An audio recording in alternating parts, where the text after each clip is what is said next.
काय झाले ग, एवढं का तोंड पाडलीस? काय नाही हो, मला आधी असं वाटायचं की आपली माणसं ती आपलीच असतात.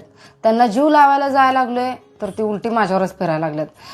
मी त्यांना जास्त किंमत द्यायला लागलोय तर त्यांना असं वाटायला लागलं ती लय मौल्यवान आहे तरी मला काय कुत्र्याची पण किंमत नाही.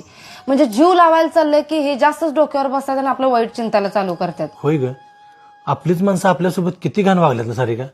आपण त्यांना एवढा जीव लावायला जातोय आणि त्यांच्या डोक्यात प्रॉपर्टी शिवाय दुसरं काहीच नाही. आता तर एवढ्या वर्षात का नाही मी सगळ्यांसाठी सगळं करून बसलोय, पण त्यांनी जे माझ्यासोबत वागल्यात का नाही त्याच्यातनं एवढे मनातनं उतरल्यात का नाही की त्यांना परत जीव लावायचं आणि त्यांना किंमत द्यायचं धाडस होत नाही माझं. असू दे ग, तो त्यांचा स्वभावच आहे आणि किती जरी झाले तर ते आपलीच आहेत.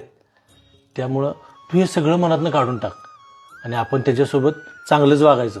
बरं, ऐका की आपल्या तोंडात लाळ म्हणजेच थुंकी कायमच असत्या का नाही.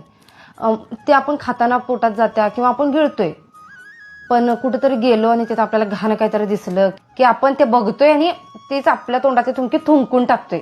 एखादी घाण बघितल्यानंतर आपल्याच तोंडातली थुंकी आपली गिळायची इच्छा होत नाही, ती आपण थुंकून टाकतोय.